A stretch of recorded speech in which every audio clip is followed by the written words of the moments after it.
deputized to make this statement on behalf of the Senate Minority Leader, the Honorable Stuart Mazayo. Honorable Speaker, this is a statement on the withdrawal of the security detail of the Honorable Justice Lawrence Mugambi.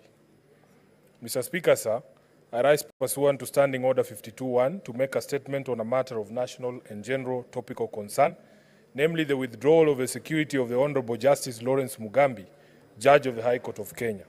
Mr. Speaker, sir, on 13 September 2024, Honorable Justice Lawrence Mugambi issued a ruling in a contempt of court proceedings against Mr. Gilbert Masengeli, the Acting Inspector General of Police, sentencing him to 6 months in prison. This ruling has drawn a seemingly retaliatory action from the National Police Service, which withdrew the judge's security detail over the weekend. This action by the National Police Service is a violation of the rule of law and the principle of judicial independence enshrined in our Constitution.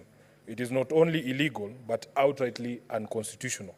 Mr. Speaker, sir, Article 160 of the Constitution provides for the independence of the judiciary and states that the judiciary shall be subject only to the Constitution and the law and not to be controlled or directed by any person or authority. The withdrawal of security for a sitting judge in response to his discharge of judicial duty is a direct contravention of this constitutional provision and must be condemned. Judicial officers must be at liberty to make decisions based on law, free from intimidation or coercion. Mr. Speaker, sir, I strongly condemn the intimidation of Honorable Justice Lawrence Mugambi.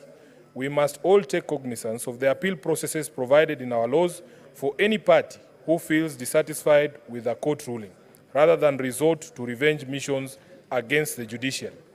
Such actions, Mr. Speaker, not only seek to undermine the authority of the courts, the administration of justice, but also suggests that judicial decisions can be influenced by external factors other than the law.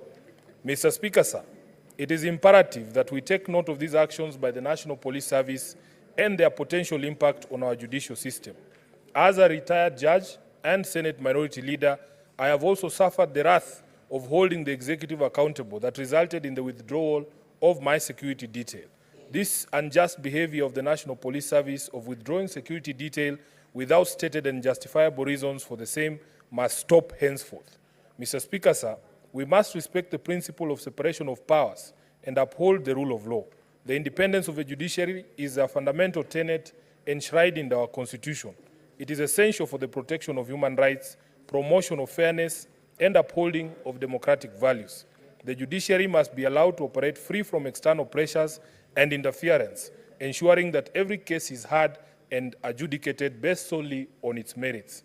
Mr. Speaker, we must safeguard judicial independence and ensure that the judiciary can fulfill its role without compromise. Let us uphold the principles of justice, fairness, and the rule of law for the benefit of all Kenyans. I thank you, Mr. Speaker. Senator Justice Retired Stuart Mazayo, EGH MP, Senator for Kilifi County. Thank you, Mr. Speaker. Senator Osotsi.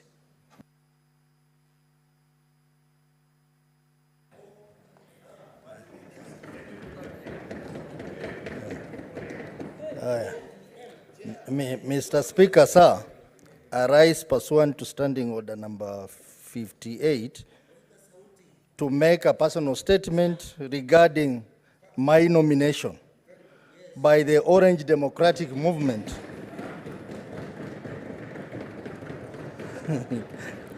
ODM party to serve as the deputy party leader. Mr. Speaker, sir, in light of the significant vacancies created by the recent resignation of our two